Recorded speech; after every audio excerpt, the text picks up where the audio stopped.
I saw the film last night. Yes. Congratulations. Okay. So well done. I can't see anyone as Mary Poppins except you now. And I'm Come not just saying that. on. I'm serious. Well, that's very nice. I love the nuance. I love that she's obsessed with her own reflection. Of course. She's very vain. Yeah. Oh my gosh. Talk to me a little bit about how you breathed new life into Mary.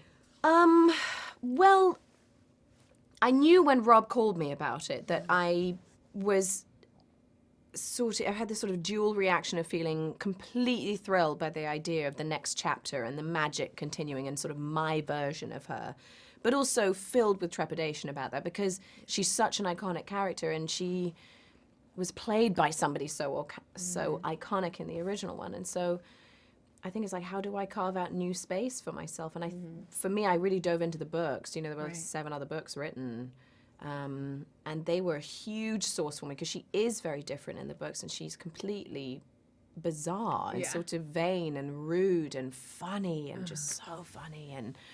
And so she sort of leapt off the page at me, and that was a big springboard, was reading the books. You talk about the books. You mentioned that you didn't necessarily study Julie before taking on this role. Why specifically? Did you just not want that to sort of like rub off on you, or did you just want to create something from, not scratch, but your own thing? I mean, I have a memory, obviously, of Mary Poppins from watching it as a child, but I decided not to watch the original before I embarked on this new version of her, you know, and I think that I didn't want to be... No one wants to see me try and emulate Julie Andrews. I mean, no one can. And so that should just be treasured and preserved as being what she did. And then this is just my version of her. Your amazing version. You're cool. Thank you. Thank you. You're cool. And I mean it. That's truly genuine. It's not just like blowing the smoke. I really loved you in the role. Thank you. You said your kids, they weren't so interested. Talk to me about that. I mean, because at the time, you know, my oldest one was only 2.5, 3 when we shot this. And so she was just rather put off by seeing me as Mary Poppins, and she was like, "Take that silly old Mary Poppins wig off!" Like, really? She like, hated it. Okay. Would cry seeing me as somebody else, you know, because Really? I think So they she sort just of, wanted mom. yeah, and they kind of know that you're not theirs in that moment, and it's disconcerting. And she was like, "I like your blonde hair," you know, it was so sad. But she's older now, and I think starting to kind of grasp what John and I do for a living, and so I think she knows that I role play, that I play these parts. I'm in movies, I think. I mean, she must. It's her normal, so what else does she know? You know, my little one, who's 2, you know, I think she's like, couldn't care less. I'm like, what? She's like, I'm 2, I run the world. Exactly, like, exactly. As she should. As she should.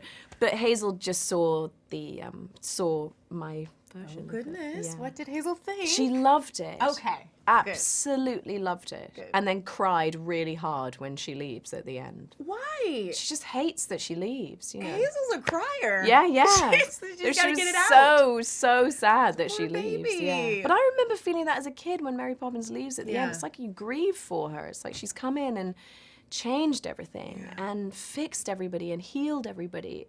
And then she goes. So I want to talk to you a little bit about fashion and a fashion face-off. Who would you choose from the characters that you've played in the past? Mary Poppins, obviously.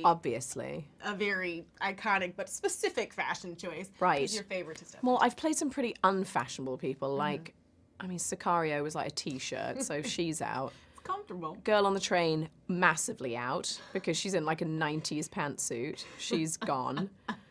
I would say it would be a face-off between The Devil Wears Prada and Mary Poppins, but Emily in The Devil Wears Prada is clearly desperate and trying too hard, and Mary Poppins is perfect. She's just being and stylish and chic, so Poppins takes the the crown. Okay.